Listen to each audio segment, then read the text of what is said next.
Paul is a professor of political science and the director of the Early Voting Information Center, otherwise known as EVIC at Reed. And Paul studies American politics. He specializes in convenience and early voting, election administration, and public opinion. EVIC searches for nonpartisan solutions to identified problems in election administration that are backed by solid empirical evidence. Paul was recently selected as a 2020 Andrew Carnegie Fellow to conduct research on the stewards of democracy, how local election officials and local election administration can help to offset declining faith and legitimacy in our democratic system. Paul, I know that you're in very high demand, and I also want to mention that today is your birthday. So we're also stealing you from your friends and family who want to celebrate you. So we're very grateful that you've taken the time to be here. I hand it over to you. Yeah, birthdays. They keep coming and they keep on going. Well, thank you, Olga, and thanks everyone. As always, I'm sorry we can't be doing this face to face. It's so exciting though to see the many locations that people are logging in from. I did see at least one Hawaii pass by, so that hurts a little bit. You know, the gray clouds have come in Portland, but the election is finished finally for many of us. I'm going to have some questions for my panelists later about whether the election is over for them. It's still going on for me. I'm involved in the Pennsylvania case currently, so this election is not over yet, but we're hoping it'll be over soon. I apologize for the very British cravat. It's not as a memorial to our ex-dean, Nigel Nicholson, but rather I broke my collarbone 2 days ago. And so this is I'm trying to look appropriately formal here. But yeah, very historic election, very important, very exciting. We had an event a few weeks ago where we discussed the upcoming election, and now we do think it is finally over, and we're in this sort of interregnum period until we move to a new administration. And so I'm very excited to have a number of recent alums who I'm familiar with. At least two of them I've known quite well. One is new to me in this meeting, but very excited to meet her, who are involved, I would say, roughly in politics, in campaigns and elections. And I'd love to hear their reflections about what happened to them in this wild and crazy 2020 season, what their thoughts are about the lessons learned, and sort of our sense about where we're going to be, what we're going to be doing moving forward. So I want to introduce our three panelists today. Flavia Bortoleto, is a class of 2017 grad, now the digital advertising manager for Winning Mark, a political media consulting firm here in Portland, Oregon. She advises clients on how to best fulfill their goals by utilizing tools within the digital marketing landscape, and she leads a team that executes and optimizes advertising campaigns. Grace Haley is a class of 2017 grad and the gender and race researcher at the Center for Responsive Politics, which runs the site opensecrets.org, among other things that the Center for Responsive Politics does out of Washington, D.C. She also works as a freelance researcher for ProPublica and the Associated Press. And finally, Kasra Shokat, a 2014 graduate vice president of strategy at Winning Mark again, has spent the last 6 years developing data-driven targeting, messaging, and paid digital media strategies for progressive campaigns. And so thanks to Flavia, Grace, and Kasra for joining us today. So I want to give each of you, I want to start with a little round robin here. I think we'll start in order here. We'll go Flavia, and then Grace, then Kasra, and then we'll see how things develop. So I'd like if each of you could share us a little bit about the work you've been doing, sort of what your work environment is like. What do you do when you wake up in the morning? And answer one of these three questions. What projects have you been working on or most proud of your accomplishment this year? What were you watching on election night?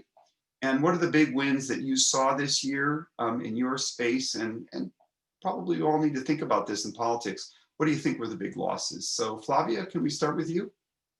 Yes, so I don't think I caught all three, but I will try to answer all of them, all of the ones that I can remember. So yeah, we just exited election cycle. So we were super busy and there's a bit of a lull right now. We were working on political campaigns, so ballot measures, some local candidates, and then also some federal candidates. And now we are sort of shifting to advocacy campaigns, so labor and environmental lobbying mostly. So what I was watching on election night, I was watching Prop 22, which that was a really sad loss for labor, but we did get some wins across the country. So Prop 22 in California, is Yeah. that? Yeah. So Yes. why don't you give folks a little background on that one just briefly? Yeah, so it would just basically change the way that California defines an employee and sort of deregulate the services that employers have to provide for employees. And I see it as sort of the biggest win on the other side of labor, so the corporate side, and it was being funded by Uber and Lyft. Right. It got framed, I think, would it be fair to say, as sort of an accessibility to Lyft and Uber versus sort of a labor rights, or are these two very large companies sort of treating their what they define as contractors as employees? I think that was really what it came down to. Would you agree with that? Yep. Yeah, I agree with that description. So that was the loss. What about the wins? I'm sorry I interrupted you, but I think you were gonna let's celebrate the wins. Yes, as well. I was going to shift to win. Well, Georgia turned blue, so that was big to have a southern state that voted for a Democrat at the presidential level. And then the runoff stuff is super interesting and ongoing. But I think the biggest win was Measure 110 in Oregon. We became the first state to decriminalize the use and possession of small quantities of illegal substances, and to use some of the funds that are sort of sitting in an account right now from the marijuana ballot measure on treatment. Thank you. And so, yeah, it just reallocated some sitting funds, which is great. Absolutely. That we can tap into that. Right. Yeah. We weren't using those, I think, at this point, right there. Yeah. And Grace, good to see you again. Hi, nice to see you. We reconnected on Twitter a few weeks ago. It's like, wait, I know that person. That's like open secrets, my favorite website. Yeah, so I figured I'd share one of my current research projects I just started working on because I'm excited about it. And I think a lot of the valuable work that the center does has kind of been post-election work. So part of my job is writing collaborations with and creating data sets for major media organizations to fully digest and understand the influence that money has in politics, and from my research perspective, from a gender and race standpoint. And so the post-election work that I'm excited about is a project with the National Women's Law Center and a major media organization where we are essentially trying to contribute to the conversation. What does democracy mean for women in the 2020 elections in a post-Citizens United world, where 2020 was the most expensive election in history, where we saw the estimated total cost of elections to be $14 billion, which is 50% more than it was in 2016, during an unprecedented pandemic and a recession that have fallen so explicitly on gender and racial lines. And often in my research, when I'm talking to fundraisers and donors, they often say that their vote is the money that they donate to a campaign. So I'm interested with the outcomes of this election, to whose detriment and at what cost to our political system does an incredibly expensive election have that ties democracy to capitalism in such a way? Since in 90% of House races, whoever raises the most money wins. And it's more complicated than that, and it's not totally causational. But we just saw insane money patterns on the Senate front, on the presidential front for sure, and a little bit in House races, where systematic racist, classist, and sexist and geographic barriers have cropped up since money is tied so tightly to the material reality of campaigns. So right now I'm just wrangling FEC contributions data as the filing deadlines come in, and pairing it with census data to kind of get a geographic layout of where money flowed and did not flow in like the richest and poorest neighborhoods and zip codes, in the least diverse and most diverse neighborhoods, using suburban, urban, and rural descriptors by gender. So it'll be a busy next few months, but I'm really excited. My sympathies. I've worked with those FECs. They've improved dramatically. Well, so, it's interesting. exactly. Finance, that was so sort of the revolution for that, I guess you would say, occurred with Obama. Some folks forget that I think Obama in 2008 maybe it was in 12, was the first major candidate to opt out of the campaign finance system, raised so much money. So there was some sense that this was going to be a vast democratization, but I noticed you talked about it in a different way. Could you maybe elaborate a little bit on that, of where the system is right now? I mean, Yeah. we can all give money, right? I mean, we're getting these prompts all the time. You just click on a button. Doesn't everyone have access now? We're all big money politics. Is that how it works? Well, so I think that there's two main through lines that we can see in the past few elections. One is the post-Citizens United world, in which super PACs can have unlimited amount of influence on elections, and so much money outside of kind of the traditional campaign finance legal PAC contribution limits can flow through television ads and paper door stoppers. So we have billionaires having so much more influence. The rise of dark money, in addition to that, where political nonprofits, 501c3 and 501c4 organizations can contribute to super PACs and have insane amounts of influence. So we have billionaires spending so much money. And we also have the rise of small donors, that which we saw kind of in Obama's elections, kind of in Hillary Clinton's elections, but once ActBlue, which is an online crowd fundraising platform, fully gained resources and focus to be a really insane platform that Democrats can use easily, we are seeing so much small donors money coming. Trump has had a huge amount of his contributions coming from small donors. And lots of these Democratic House candidates in 2018 who really challenged the status quo of fundraising were reliant on small donors fundraising, which in line with my work is a more demographic representation of the voting bloc. So it's two very stark, huge things that have happened in the past few elections. Absolutely, absolutely. That's right. We have lots of access, but so do other folks who have a lot of money. Interesting there. I'm not going to go too much into this, but there's sort of tax code designations that came out there. So folks want to know more. You have 529s and 501c3s and C4s and all these places where money can go.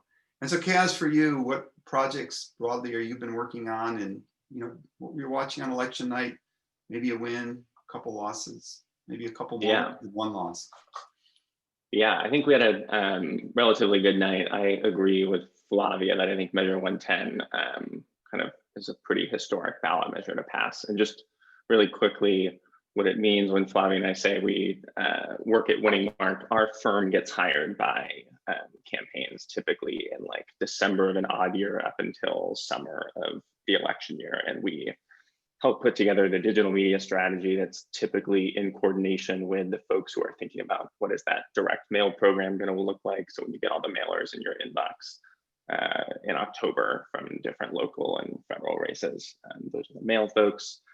We also work really closely with TV firms and then with pollsters. So together we are sort of the four prongs of how campaigns decide what messages to run and who actually sees those messages.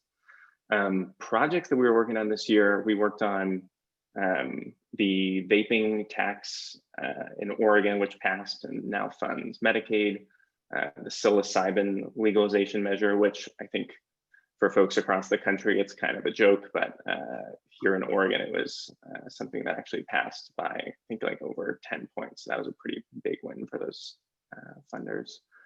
And then also the Secretary of State race, I think, and I think that will be a theme tonight in terms of how we talk about wins or losses. And it obviously depends on what side of the aisle you're on. But for progressives, I think the Biden win was fantastic. But at the state level, I think we saw some pretty big losses across the country, or at least underperformance relative to what folks, both I think in the kind of insider circles and the public who's reading 538 projections every morning sort of expected. But here in Oregon, Secretary of State race went to a Democrat.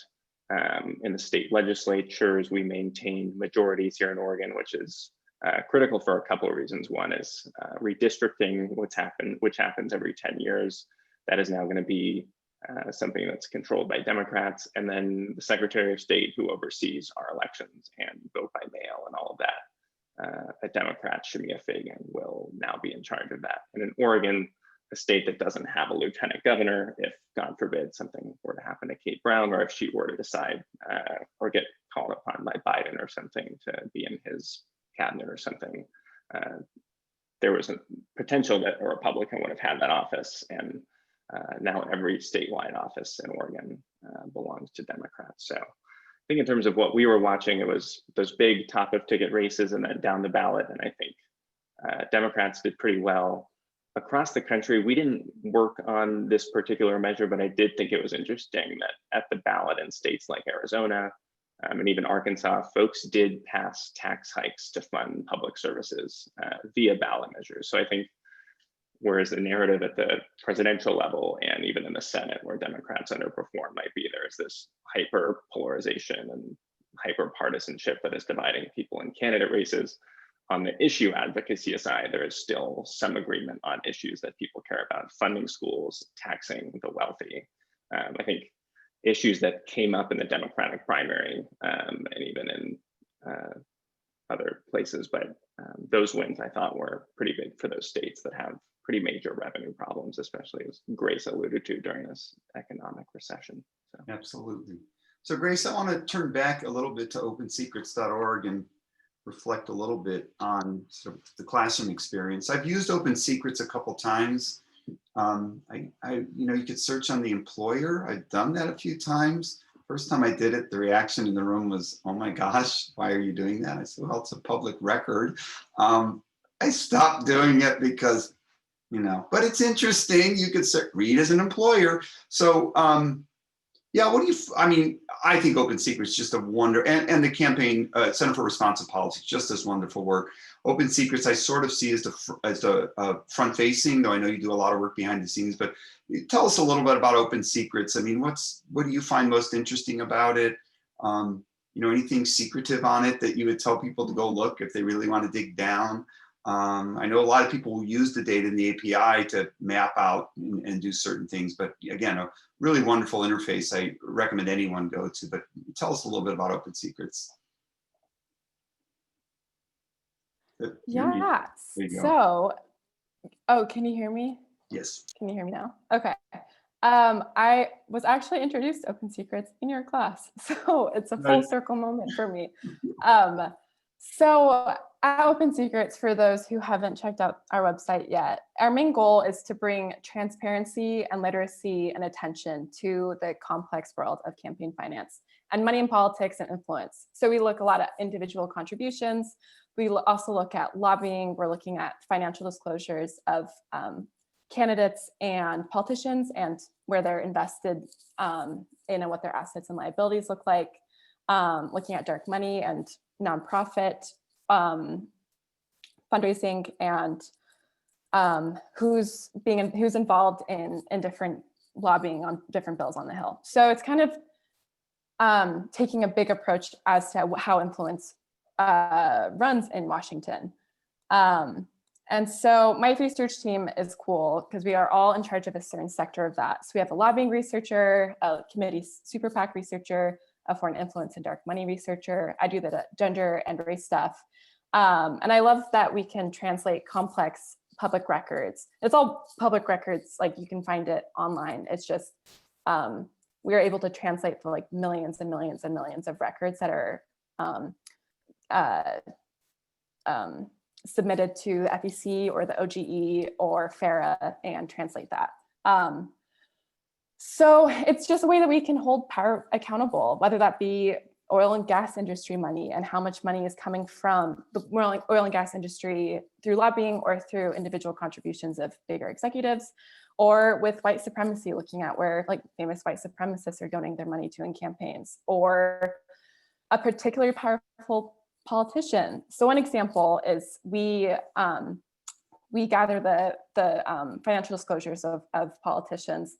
And our team broke the story where Senator Burr, who was the chair of the Senate Intelligence Committee, sold his stocks before the stock market crashed this spring. And we just did this by systematically keeping an eye on the periodic transaction reports that are submitted to the OGE. And we noticed that was some shady shit. And Yeah, you got brought it. it to the public attention, and it triggered an FBI investigation into the $1 million of stock that he sold right before the economy crashed during the Senate Intelligence Committee meetings, and millions of people suffered. And so in a political moment that feels so fraught, it is nice to not only contribute to accountability and transparency, but also provide this huge public resource for like everybody on this call can go and search through public records. And it's I think how I view it is like, it's important to pay attention to the boring stuff like periodic transaction reports or individual contributions, because that is often where corruption flourishes. Yeah, like, I don't know, accountability work isn't sexy, but then it can be at the end of the day, because you are accountable. What's so interesting about that story, I think, when it broke, and I realize now, because you've got the ProPublica connection, who I think ProPublica ended up breaking that story right through Open Secrets. We broke it first. They get the credit, but we beat them by like 2 hours on the story. I apologize. It was so exciting about that, the way it played too. And if you think about accountability, so there are a number of other senators who are caught up in that. But I think it would be fair to say, and perhaps it's just my interpretation, that the additional senators that were brought in, we eventually realized it was sort of reasonable what happened in those cases. There were arm's length transactions that occurred. But the Senator Burr's, the timing on that was pretty good timing on his part for those sales. It depends. I think a lot of the kind of the discussions that were brought up with like Feinstein and Senator Feinstein and Senator Loeffler, that was brought up too, is like if it's an index fund versus just like straight up selling your stocks too. It was nice to have that education moment for people, I think. Yeah. So, Flavia and Kasra, I want to pivot a little bit over here to another sort of educational moment, thinking about in the classroom. So I know that Winning Mark uses a lot of randomized control trials, RCTs as we call them, to try to engage, mobilize, persuade voters.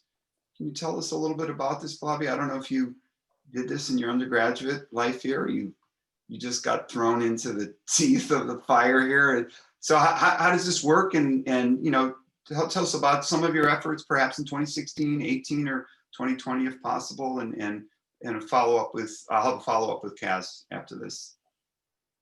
Yeah, so I did not, I didn't take any stats classes during Reed. I was a history literature major. And so kind of working in politics was a complete pivot from what I had studied, and kind of just had to learn everything on the fly, on the job.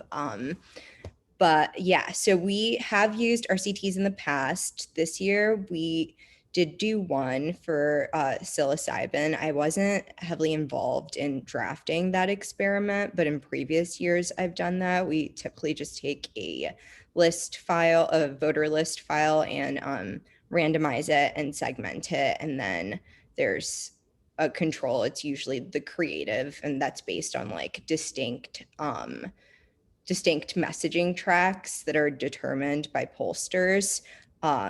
And then we receive results on top performers and use that to sort of inform our digital strategy for the program. It's interesting because RCTs are something that have traditionally been used in TV. And I think that now that digital has become a lot more accessible and affordable, we're starting to see that more and more, but it's not something, it's definitely new in the digital world. And so, yeah. Yeah, what I like about them is that I think they're accessible at the undergraduate level. The statistics underlying them can be complex, but the sort of statistical indicators are relatively straightforward. It's not that different from a medical intervention, but it's done via this other mechanism. So I've seen them done at the undergraduate level when the infrastructure is in place. And yeah, they become so important in this work. So Kasra, you hired a historian? I thought we had an agreement. What happened? So tell me a little bit about, I mean, I've heard you talk about this before, about folks that do well in your field. And would you mind talking a little bit about that and maybe about, you know, your own trajectory through Winning Mark? Sure. Yes. So I joined the firm back in 2014 when we were going into an election cycle as kind of a part-time or temporary intern, was retained, stayed on, and did some ad trafficking, and kind of, I think, was really fortunate to be in that space of in 2015 through now 2020, where I think there were quite a few changes in the digital advertising space. And I think probably one of the biggest ones is what Grace already brought up, which is just the unprecedented level of spending that we've seen in the last couple of years, and how that's shifted to digital. I think part of it is the Democrats saw how much Donald Trump spent on digital in 2016, and people had some interesting takeaways on how much that contributed to his victory. Either way, it also, I think, came into play in the 2019 Democratic primary when there were requirements for certain thresholds of individual level donors, which I think prompted people to invest way more in digital advertising. And that's one way we do a lot of testing in the digital space. It's not necessarily RCT testing, but we can just constantly be looking at what our return on investment is when we run different types of ads, different creative, different messaging. Those platforms from Facebook, Instagram, Google, all of those sort of advertising platforms tell us how much are we spending on ads, how much are we getting back in donations or emails. So that's a way that we are kind of testing in real time. I think another type of testing, which is super interesting, and I don't think it's a lot of attention outside of inner circles of campaigns, is around modeling, which is, can we predict someone's behavior, whether it's their likelihood to vote or even issue specific modeling. So if you're working on a campaign like marijuana legalization, can you create a support score for likelihood to vote yes on a marijuana legalization measure by sampling 4,000 voters across the country, getting their demographic info, like their age, their race, their education level, and then having them answer a few questions on their likely support for marijuana. Then you take that data and then you sort of extrapolate it to everybody who you have as a registered voter in the country, and then you're able to use that to target your ads. So that's not as much a kind of testing mechanism, but it is a way to sort of generate a good target universe for your issue. And that's used a lot, especially on ballot measure campaigns where there is not the obvious partisan indicator of a Democrat versus a Republican. You're exclusively kind of persuading people based on an issue. Yeah, absolutely. I mean, I'm trying to soak up the chatter about what happened in 2020.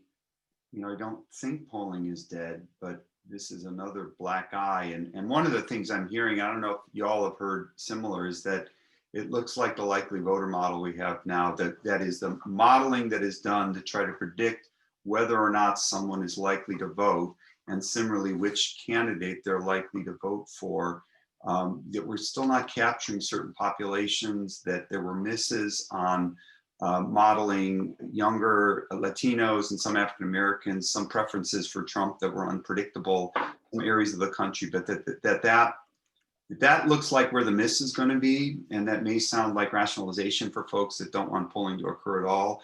One of the things I will say about polling, yes, you hope polling is dead. Here's what I'll ask to the panelists. How do you use polling? How do candidates use polling to in a productive way? Because I do think there is this sort of, often you hear this, we wish polling would just die and it wouldn't occur. And I don't know how we would operate in a world without polling, but I don't know if there's any thoughts. I know that's not on our script, but here we go. Any thoughts on this?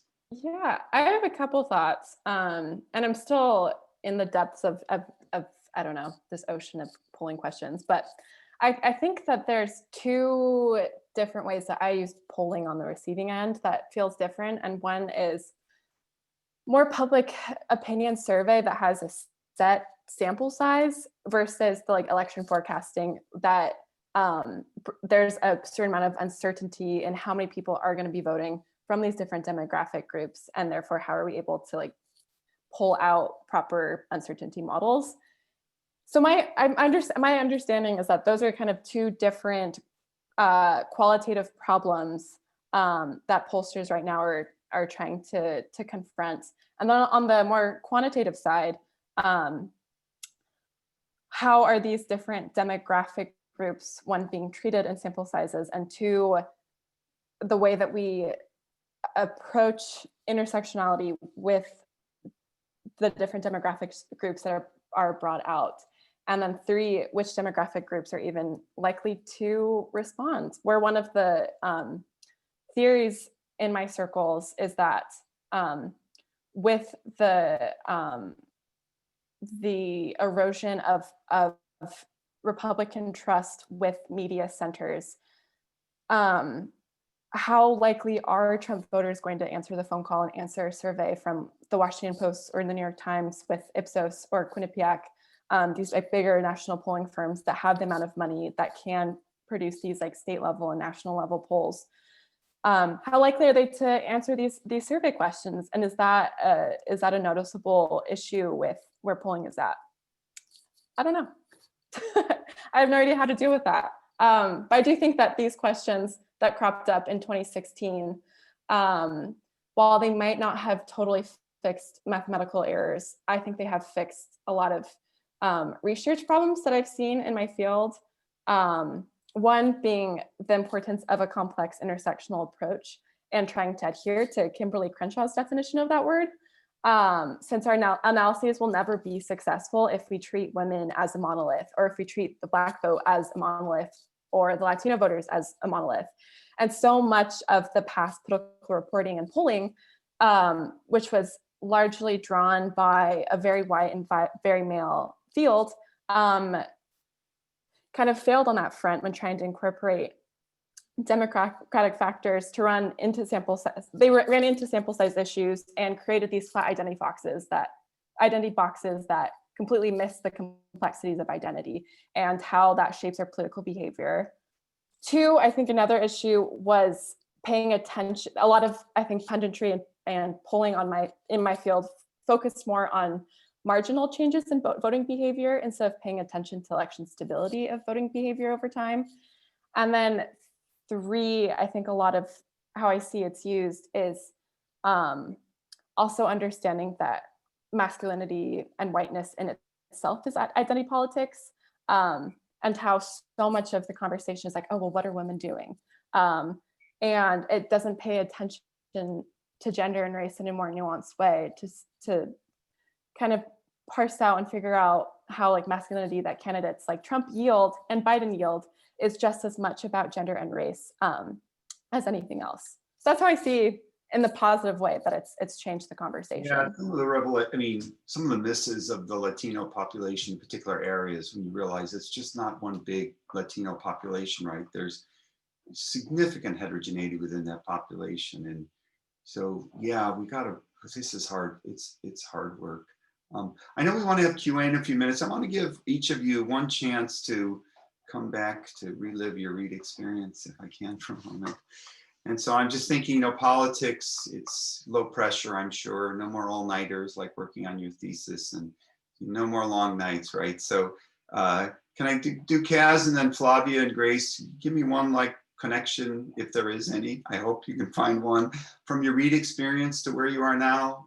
So, speaking to today's students about lessons learned from their Reed experience and how that's perhaps helped you in your career trajectory at this point. So we start with you, Kaz. Sure, yes.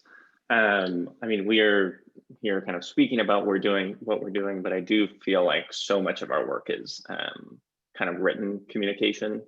That is so critical. And it's not just all, writing ads for Facebook or things like that, but I think our firm, and Flavia, I think you would probably agree, is at the top. Mark Wiener is the founder. He's a Reedy from the 80s. We've got actually a lot of Reedies on staff still. I saw Kate Hiltz is somewhere in this call. She was with us for a couple months this summer too. But I think one thing our firm is really known for is getting really into the weeds with campaigns and kind of being helpful beyond just the digital advertising strategy, contributing when we are going through and trying to formulate a poll. Even though we are not pollsters, we kind of throw ideas out there, and we do some earned media strategy for folks. I just think we've sort of created a culture at our firm that is kind of very curious about campaigns and very passionate about these issues. And I think that is what I see in a lot of students who we talk to in your classes, Paul, or Chris's classes, or folks who come and work with us for a few months or longer. They do really care about these issues, and I think they're very strong writers. And it starts with Hume 110. Obviously, I really screwed up that course, but over the course of the year, I think I got there. And I think in 4 years at Reed, that really stands out to me as essential. Yeah, writing is so important. People, I think, discount that a lot. And Reed, I think, really brings that to the table when folks go out in all kinds of areas, not just in politics, but in technical fields and, you know, business and law. I think good writing, good communication skills are so important. Flavia, anything for you? Yeah, I think that definitely the open-ended nature of the senior thesis is something that really helped me. It's just entirely self-driven, and you sort of need that in a professional environment, unless you're, to sort of like avoid being delegated to and to be able to like dig into complex problems and solve them yourself without annoying everyone else.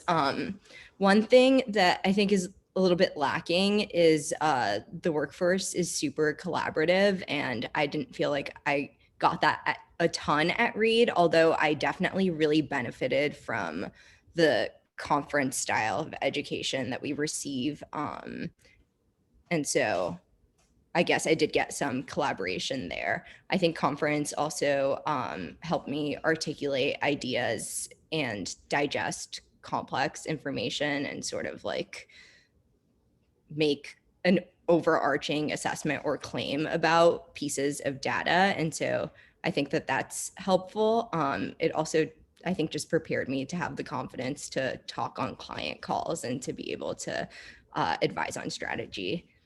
Yeah, actually, in an odd way, Flavia, I've been seeing some of this chatter in political science circles that for all of the challenges of this online education that has been thrust on in the faculty workload from pivoting from in-person to online, which has been enormous. But I'm hearing from some faculty that student performance in some places, not all, has been actually improved. And in part, as you say, because sort of learning to interact in this online way has encouraged a little bit more collaborative style in some respects. We all have to pause for a moment. It's really hard to interrupt, right? Because suddenly we're all talking at once. So we'll see. And Grace, how about you? Yeah, I would have to echo Flavia, where my senior thesis 100% got me the job that I currently have. And the research journalism field feels so similar to senior year at Reed, where I still am pulling all-nighters, actually. I've not left those behind. But at least with poli-sci, the qual and the thesis gives you the opportunity to have a really nice balance between theory and kind of quantitative methods, and figuring out how to incorporate those both in a really awesome and interesting way, and be able to ask interesting questions and to be able to figure out kind of where are the holes in your field and how you can find and address those. But yeah, 1000% thesis got me my job, and my boss would be the first to say that. You know, it's weird. My worst all-nighter this election night was, I guess it was either Wednesday or Thursday night. I don't even remember. But it was, we were waiting for one county to come in from Georgia. And those of us who were chattering around had nothing to do. And I started promoting this one election official who went on CNN. And I just knew this is a small county in suburban Atlanta, and I knew that this individual had never been trained to be on CNN, and the eyes of the world were on this woman, and she did a wonderful, wonderful job. And then it turns out there was this reporter that was covering this race that had a GoFundMe that was stuck at $1,000, and we yanked it right up to about $17,000 that evening. We just started promoting the heck out of this woman. She was just doing she took over a newspaper that it was going to go out of business, and it was in nonprofit status. And folks asked me, said, what do you mean your group? I like all of us that were bored at 3 a.m. we had nothing to do. So we were just promoting the heck out of this woman. I donated to her. She was great. She is so good. She's doing such good work. So we got a question from the audience. Someone has asked about the council mayor race. I have many thoughts on that, but I'm going to leave this to you all to address. So I suspect the context here is that we had two very hot races in Portland. We had Ted Wheeler, who was being challenged by Sarah Yannerone. So Ted Wheeler was the incumbent, and Sarah Yannerone was challenger. Wheeler got just below 50% in the May primary, and then Yannerone, I'm going to probably be wrong about the final. I think she got within 5 or 6% of Wheeler in the general. So it was a very good run for Yannerone. Wheeler pulled it out. Then we had the incumbent Chloe Eudaly, who had run on a renter's rights, so first-time candidate in 2016, knocked off Steve Novick, a fairly prominent Oregon, Portland politician who was an incumbent. Eudaly sort of came out of nowhere and did very well in the general in 2016, was challenged by Mingus Mapps, a Reed alum, who then ended up knocking off Eudaly pretty decisively in the general. So we've got a question here about what were lessons learned about Portland in those races, lessons learned generally. Anyone want to take a stab at that one? I live in Milwaukee, so I'm happy to have not had to vote in that race. The Ted Wheeler Yannerone race, I mean, there was a big PAC that was funded largely by Nike and other corporations that came in and went pretty negative on Sarah. There was polling from the summer that I think OPB released showing Ted Wheeler, I mean, his ratings were awful. I mean, not quite Trump level, but really, really bad negatives.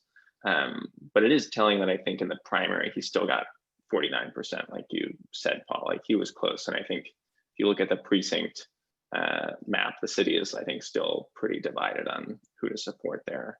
And then I think the opposite was effect was kind of in play with Chloe Eudaly and Mingus Mapps, where Chloe only got 33% in the primary as an incumbent.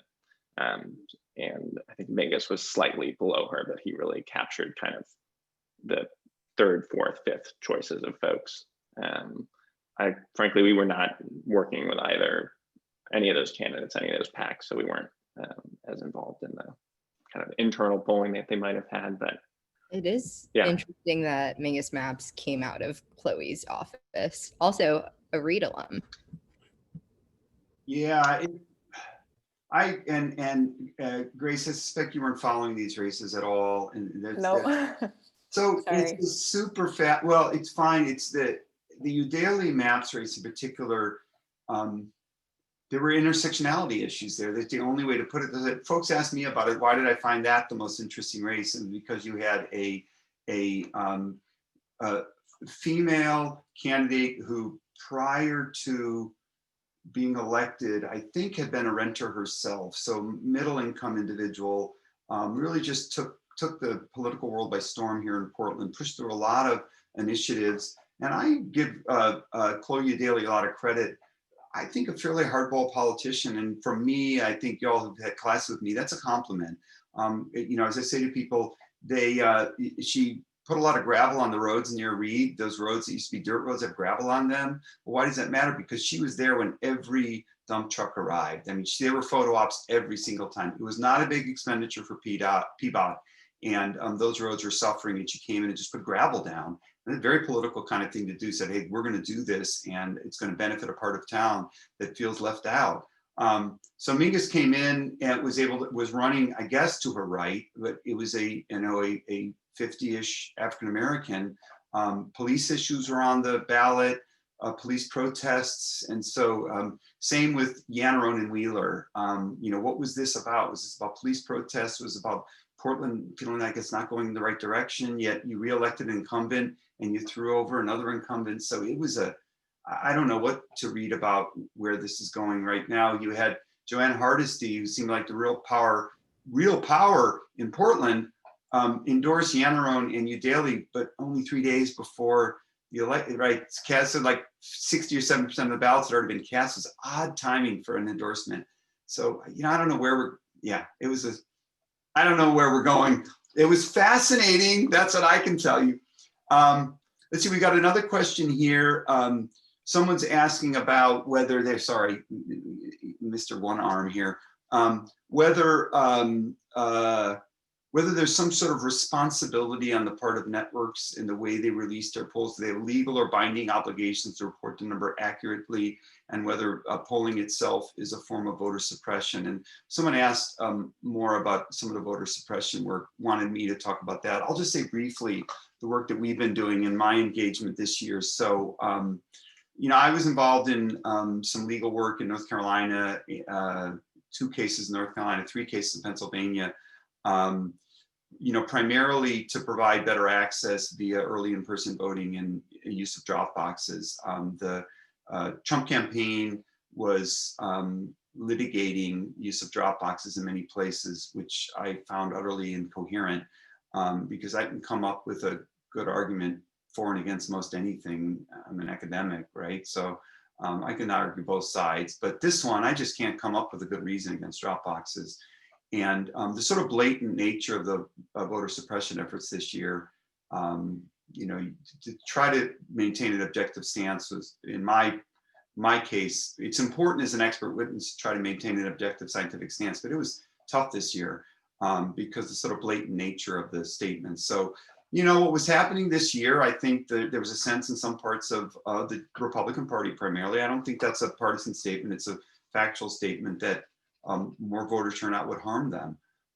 And so that there were attempts to try to restrict in some respects people's access to the ballot box. The odd thing about the way this all played was that it seemed to hurt their own electorate. So if you look down in Florida and some other states where there was generally older voters were heavy users of vote by mail, they weren't this year. They brought their ballots in on election day. So I really don't know if there was any grand strategy or just there's 280 character missives that come out and everybody starts behaving. But on the polling, I don't know if anyone wants to field this one, but the networks have no responsibilities, right? The polls are just out there. We have so many now. It's just sort of part of the ecosystem. Y'all agree on that? Yeah, I was going to piggyback off what Grace said earlier, which is there is this difference between the aggregation of all these polls to tell you what is the percent chance that such and such happens versus individual polls. And on our campaigns, we don't go around saying, oh, there's a 33% chance we're going to win X many seats tonight, right? We look at polls in individual races. We look at them over time. Funders use polls to decide, do we put money into this race or do we put money into this other race? And is our money moving the needle? Which I think is very different than how the public perceives polling, which is what's the percent chance that Biden wins Georgia? And so I think I don't know if they have a duty to talk about that, but I think we are definitely using polling in very different ways. And Grace, I know that polling was also huge in how people raised money online with in the South Carolina Senate race, if you lived in California, Texas, New York, even Oregon, and you're progressive, all you saw were ads saying Jamie Harrison's down to chip in $5. We're using polling in super different ways. I'm sorry, Grace. I was going to say, I'm all for transparency. I think there's a difference between these smaller local polls versus these national formulas that can actually have a negative effect on success rates for candidates, for fundraising rates. So I don't view it as a bad thing to bring in more transparency of how these formulas are brought out. And I'm always for more public education on politics. And if that means giving as accessible information as possible on, what Nate Silver means by, or Nate Cohn means by there's a certain probability of a certain election outcome or whatever. I'm for it. Yeah, I guess I don't know who I saw a column by, but it feels like people are asking for a little bit too much from these polls. I'm seeing a lot of comments in the chat that the polls are very unreliable. They don't work anymore. They're garbage. I don't agree with that. On many things, they're nailing it. The other thing to keep in mind is that candidates, and both Grace and Kaz referred to this, candidates are making choices based on some of those polls. And so you could ask them to make choices without the polls, but they got to use something, because otherwise we're back in Grace's world where they're going to raise lots of more money, just spend it wildly. And that's not what we want. So yeah, it's hard for me to put myself in a world where we don't have polls anymore. Yeah, just sort of as an addendum to what Kasra said, the way we use polling is super different from the public, and it's a viability tool. So is it viable to invest in X ballot measure? You know, if 70% of people hate it, then that's not where you're going to allocate your funds, because that's not a tactical decision. And two, to gauge persuasiveness of different messaging tracks. And so if you're asking someone like, are you going to vote for Donald Trump? That's a very different question than, is this sort of logic or reasoning persuasive, right? Not a lot of people are going to admit that they're voting for a white supremacist, but people are more likely to have buy-in on like the framing of a particular issue. And I think that that's a lot more reliable than the sort of like predictive polling that is happening at the national level. Yeah, and I think, go ahead, Kaz, I'm sorry. well, I was going to say, to what Zoe just put in the chat too, I think that's spot on too, right? We don't just care about, are we up 55, 45 in July, but it's also what messaging works. Like we'll test a battery of 16 messages in polls to see what our best angles are. And then you can even drill down deeper into the crosstabs and see, does this message work for a certain segment of the electorate? But maybe it causes backlash among other folks. So it's,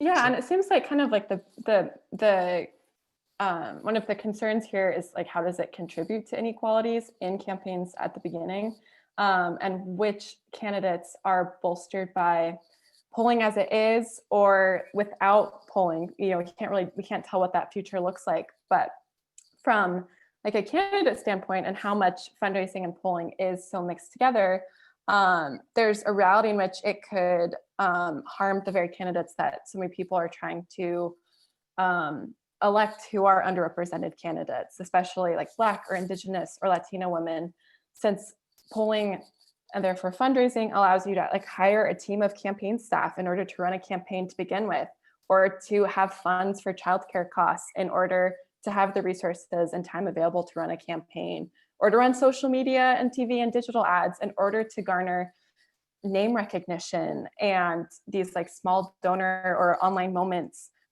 that is increasingly more important in a campaign. And that's not to say that that's a justified system, but I also think it's important to think about which candidates have the privilege to not use these measures in the first place, and some of the indirect harm that could happen from completely dropping a scientific process that is political polling. Yeah, I've often framed conversations in classes about that with public financing. You know, first blush, everyone says, it's great, it's going to be wonderful. I said, well, let's think through what it would be. How would this work? If you set the financing level too low, what you're really going to end up doing is you're not going to allow more candidates to enter, you're actually going to restrict entry. So you either got to set the level high enough that people could compete, or they may actually do better under a non-public. So again, you got to think through the unintended consequences sometimes of these systems. So we got a lot of great questions here. I know we got to end in a few minutes. Like, I guess I want to put each of you on the spot with the one that seems to me hardest, which is, you know, between here and 2022 or 2024, what's going to happen? There's a question that Olga has framed, which is, let's talk about internecine warfare in the Democratic Party. I'll put that one aside. But what do you think is going to happen? I'll go Grace, Flavia, and then Kaz. Any sense about, you know, what are going to be the big issues over the next couple months, and what do we think is going to happen in 2022 besides Trump announcing his re-election campaign? You know, or his media sleeping outlet, first, or his magazine, or his who knows. Yeah, I mean, so we're kind of in an unfortunate situation that kind of started in 2016, where campaigning is starting the day after the election ends, which is what we saw in 2016 when Trump started his re-election, like PAC fundraising efforts after the election. And so we're kind of already there with the Georgia Senate runoffs. But I think that kind of highlights an interesting conversation that's happening this week between the more moderate House losses and the slight expansion of more progressive candidates, House candidates in the Democratic Party versus the relatively great wins for Republican women in the House. And then the craziness that is the Senate that I don't even want to touch because it's a lot. But we're kind of seeing candidates like Connor Lamb from Western Pennsylvania, who's discussing how a lot of these moderate losses that we saw in New Mexico and in Florida and in Virginia, due to the heightened amount of attention that the squad is getting, especially around police reform, around the Green New Deal. And he's saying that in his district, which is Western Pennsylvania, that these progressive policies that are from more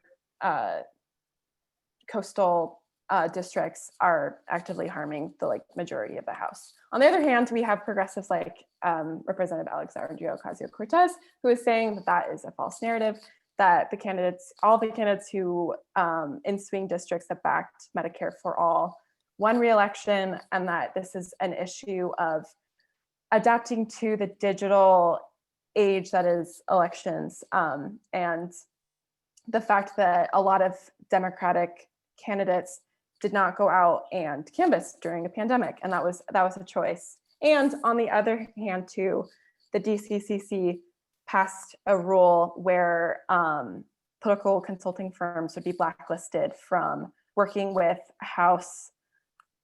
challengers to Democratic House incumbent candidates. So there's, I think, a lot of tension right now in the House between these more diverse groups of candidates who are winning elections and the moderate House infighting. And now all of a sudden the deficit matters again. So That's right. those are two big issues that I already feel like are cropping up in DC. And then obviously the vaccine stuff too is going to be huge too. So those are my initial thoughts. Flavia? Yeah, well, this question's funny because I had just mentioned how predictive polling sort of fails. And so I am hesitant to make predictions because I feel like it's just a really unique moment in history. And I think there's a lot of uncertainty and people are not really sure what's happening. It seems like we're kind of at a turning point. I mean, I think I can see increased polarization on both sides. I don't know if Trump actually is going to start trying to run for 2024 or what that looks like. I think he's kind of out and we're seeing some low morale. I think that, he could start his own broadcast network that sort of vies with Fox. And I see that more likely, that he really sort of continues to embrace the politician entertainer identity that he's concocted for himself. But I don't know if formally he will be campaigning for himself in he already office. Is. But he hasn't opened his yet. pack.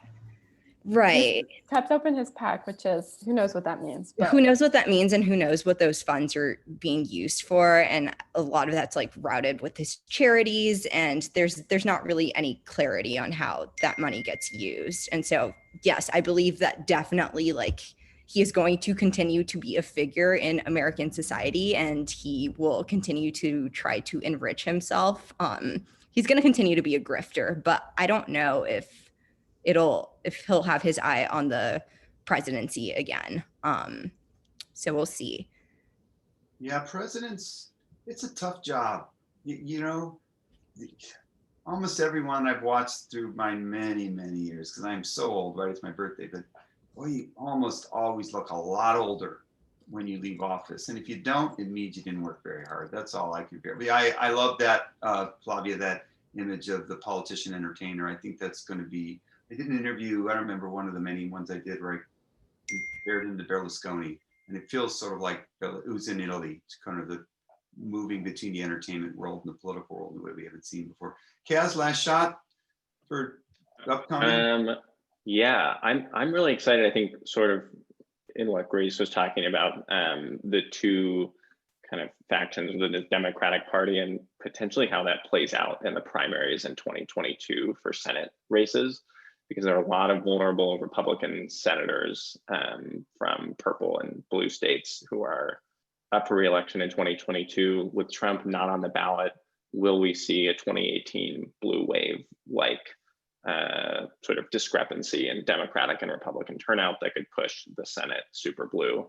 And if it does go blue, will it be those candidates from the kind of AOC Bernie side, or will it be the more moderate senators? So it definitely feels like campaigning starts now, or at least on January 6th after the Georgia Senate race, because those primaries are like, 15 months, 16 months away. Now, if I remember correctly, you usually have a vacation scheduled for December. Is that happening, or is that going to be lost to the pandemic? To be decided. It is probably lost to the pandemic, or at least dramatically We've adjusted. We've known each other too long. So I know it hurts, doesn't it? So listen, Olga, I don't know if you're going to come back in here. I'm going to wrap us up if you're going to come in. So I want to thank everyone from you're going to do closing. So thanks. No, Very active. Go ahead. Am I doing it? Fine. I know that all of the participants here have expressed some willingness to engage down the road. I think you can track us all on Twitter. I think you have some of our emails. Please try to avoid burying us. This has been great. I think it's been real successful. I'm going to encourage Olga to organize many more of these, but really alums, we want to engage all the alums. So I hope this kind of thing continues. This was really a lot of fun for me, and I hope for all the participants and everyone on this very active chat session. Burlesconi. Thanks, Paul Levy. All right, is that it? Are we out, Olga? That's pretty good, Paul. Thank you very much. I hope you found this to be a enjoyable way to spend your birthday. To everyone who chimed in, I appreciate you being here. Alumni Programs is grateful for you, and thank you for to all of our presenters, Flavia, Grace, and Kasra. I really appreciate you taking the time. I know you're very exhausted from everything you've been through. We will be posting this presentation on the Reed Remote website, and I will be following up with everyone who was in attendance tonight to see if you enjoyed this talk and to solicit your feedback on future talks. So please don't be shy and let us know what you think. And lastly, this Thursday, we have another talk coming up at 5:30 p.m. The Reed Career Alliance is presenting a moderated panel just like this, featuring Reedy artists as they discuss their careers in a variety of creative fields. They're going to share about their artistic endeavors, their challenges, successes along the way. So you can also find out about that on the Reed Remote website as well. I wish you all well. Thanks again for being here. Take good care of each other and yourselves. And thanks for having us too. Yeah. Yeah, thanks, Olga. Thanks, Paul. Thanks for being here. Goodbye, everybody.